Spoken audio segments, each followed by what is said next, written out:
14, 2017, the Tropicana Casino, Las Vegas. A woman in her 50s sits at a baccarat table betting $50,000 per hand. She's been playing for 6 hours straight. The pit boss watches from above, studying her patterns. She's up $800,000. Security reviews the footage frame by frame, looking for marked cards, hidden devices, Confederates signaling from across the room. They find nothing. Over the next 3 years, she'll hit 40 casinos across Las Vegas and walk away with $15 million.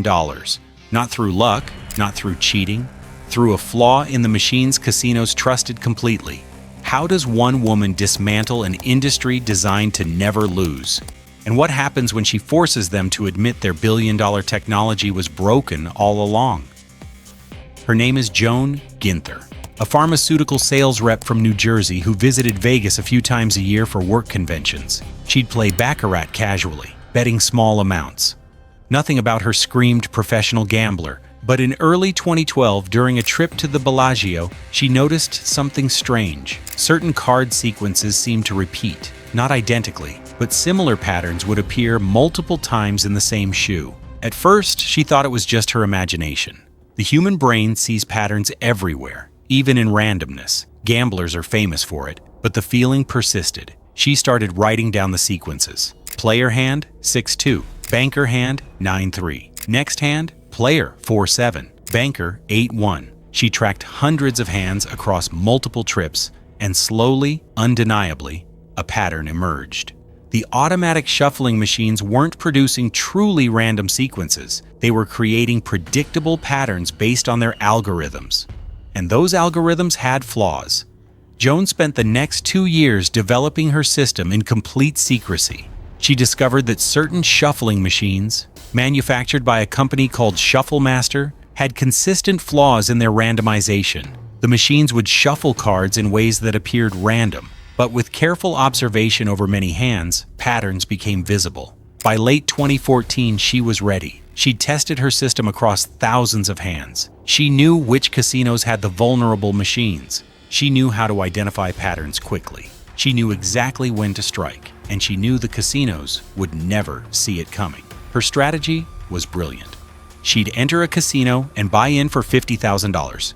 She'd play conservatively, betting the table minimum of $500 to $1,000 per hand for 30 to 45 minutes. During this phase, she was tracking, watching the shuffle patterns develop, marking her notation, waiting for the pattern to reveal itself. To anyone watching, she looked like every other cautious player getting a feel for the table. Once she identified a favorable pattern, everything changed. She'd increase her bets to the table maximum, usually $50,000 per hand. She'd play aggressively for 60 to 90 minutes while the favorable pattern held.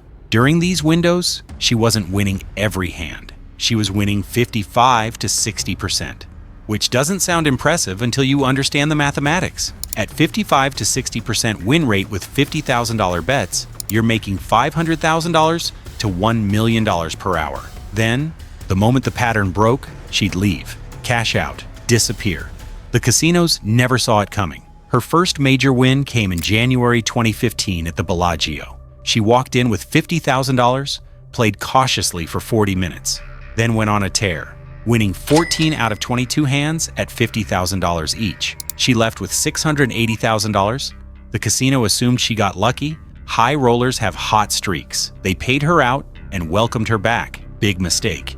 She returned a month later, won $520,000, then hit the Venetian for $430,000, Caesar's Palace for $10,000, the Wynn for $380,000. By mid-2015, she'd won over $3 million, and the casinos were starting to panic. Pit bosses began comparing notes. The same woman kept appearing at different properties, always playing baccarat, always winning, always leaving before they could figure out her method. They reviewed thousands of hours of footage, brought in game protection experts, the best in the business, specialists who'd caught card counters, chip switchers, and dealer colluders for decades. They checked for everything. The footage showed a middle-aged woman playing baccarat and winning. No suspicious behavior, no devices, no Confederates signaling from the bar. She was simply betting and winning. The experts were baffled.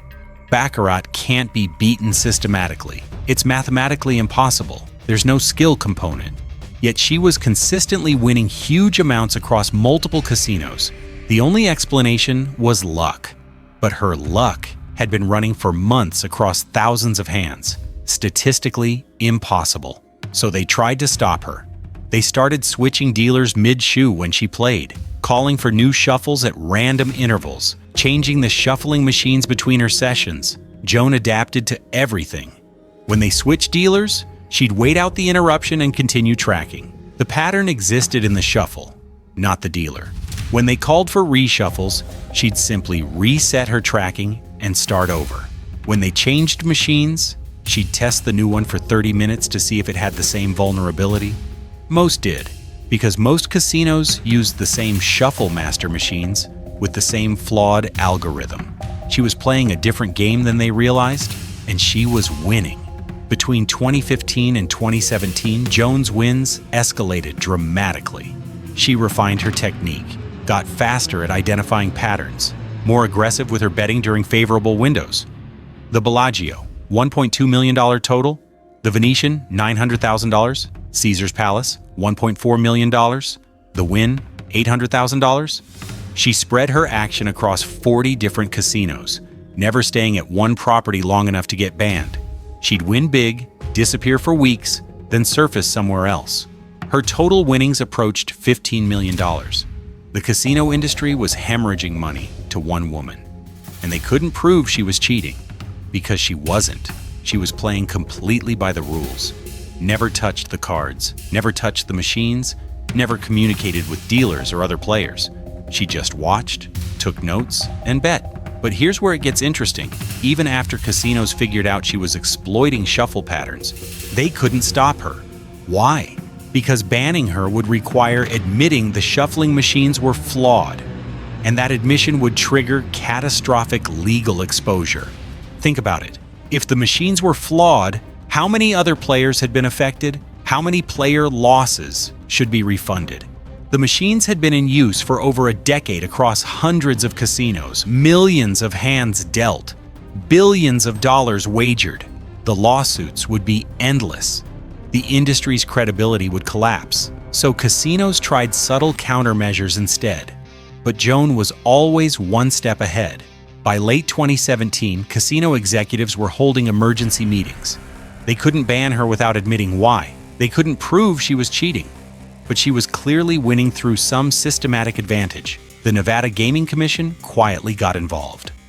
They pulled data on Joan's play patterns across every casino, and they started examining the shuffling machines themselves. What they found was disturbing. The shuffle master machines had a flaw in their randomization algorithm. After certain card sequences, the next shuffle would produce statistically predictable patterns, not every time, but 15 to 20% more often than true randomness would allow. Over thousands of hands, someone tracking patterns could identify these moments and exploit them. The flaw had existed since the machines were introduced. Millions of hands, billions of dollars, and Joan was the first person to notice and exploit it systematically, or at least the first they knew about. The Gaming Commission faced an impossible choice: go public and watch the entire Nevada gaming industry implode under lawsuits, or handle it quietly. They chose quiet. In early 2018, they issued a confidential directive to all Nevada casinos. Replace the shuffle master machines with updated versions that fixed the algorithm. No public announcement, no explanation. Casinos were told to phase out old machines during routine maintenance. Over 6 months, every major casino in Las Vegas quietly swapped their shufflers. New machines, new algorithms. The fix cost millions, but it was cheaper than the alternative. By mid-2018, Joan's system stopped working. She'd sit down, play for 30 minutes tracking patterns, and find nothing. The predictable sequences were gone. Everything was truly random now. Her edge evaporated overnight. She tried different casinos, different times of day, different tables. Nothing worked anymore. She realized what had happened. They'd fixed the machines without admitting they were broken. Brilliant move. Quiet. Effective. No scandal. But what about her $15 million? The casinos wanted it back. They couldn't prove she'd cheated because she hadn't. but they argued she'd exploited a technical flaw which violated the spirit of fair gaming. Joan hired lawyers, high-powered attorneys who specialized in gaming law. The battle moved to closed-door arbitration. Both sides wanted it private. The casinos didn't want to admit their machines were flawed. Joan didn't want her technique publicly documented. The arbitration in late 2018 was unprecedented. Casinos argued Joan had exploited a system vulnerability for unfair advantage. Joan's lawyers countered brilliantly. She'd used only observation and intelligence, never touched the machines, never colluded with dealers, never used any devices. She'd simply noticed patterns and bet accordingly. How is that different from card counting? Casinos ban card counters even though it's legal. They call it advantage play. Joan's pattern recognition was the same thing. If casinos can refuse service to card counters, fine, but they can't take back winnings from legal play. After 3 months of testimony from mathematicians, gaming experts, and technology specialists, the arbitrator made his ruling. The decision was devastating to the casinos. Joan hadn't cheated. She'd discovered a flaw through pure observation and exploited it using publicly available information, the cards being dealt in front of her. The shuffling machines were the casino's responsibility. If they were flawed, that was the casino's problem, not hers. The casinos could ban her from future play, but they had to let her keep her winnings, all $15 million. Joan walked away victorious. The casinos got an expensive lesson, but the ruling was sealed. No public record. The industry wanted this buried deep. Word still spread through the gambling community like wildfire. Other advantage players started examining shuffling machines everywhere looking for similar vulnerabilities. Some found minor flaws, none as exploitable as what Joan had discovered. Casinos became paranoid. They upgraded security protocols, implemented more rigorous testing, started monitoring for unusual patterns with sophisticated software. Shufflemaster faced quiet but intense pressure from the entire gaming industry. No lawsuits, no public scandal. But every casino knew their machines had cost the industry $15 million. The company completely redesigned their algorithms, implemented triple redundant randomization testing, offered free upgrades to every client. They never admitted fault publicly. But internally, everyone knew Joan had revealed a disaster. The incident permanently changed casino game protection. The industry realized that trusting technology blindly was dangerous. That advantage players were evolving faster than security measures. They implemented new protocols, continuous algorithm audits, statistical analysis of winning patterns. But they also learned something they didn't want to accept. You can't ban someone for being smarter than your systems. Joan became a legend in gambling circles, not for cheating, for proving that casinos aren't invincible, that their billion-dollar operations have blind spots, that one person with observation and patience can find advantages everyone else missed. She never gambled again. Didn't need to. $15 million was more than enough. She returned to New Jersey, invested her winnings in index funds and real estate, and disappeared from public life completely. No interviews, no book deals, no documentary appearances. She vanished as quietly as she'd won, but her story became required study. Casino executives use it in training sessions as a cautionary tale about technological overconfidence. The real lesson isn't about gambling, it's about assumptions. The casinos assumed their shuffling machines were perfect because they were expensive and certified. They stopped questioning their own systems. That overconfidence cost them $15 million. Joan didn't beat the casinos through genius mathematics or sophisticated technology. She beat them by paying attention when everyone else assumed there was nothing to see, by trusting her observations over institutional authority, by refusing to believe that certified meant flawless. Today, shuffling machines undergo continuous testing. Algorithms are audited monthly. Casinos employ statisticians who monitor for unusual patterns in real time. The entire industry learned from one woman's ability to see what thousands of security professionals missed. But the fundamental tension remains. Technology is supposed to be perfect, but technology is designed by humans, and humans make assumptions, miss edge cases, build in blind spots. Joan found one of those blind spots and exploited it brilliantly for 3 years.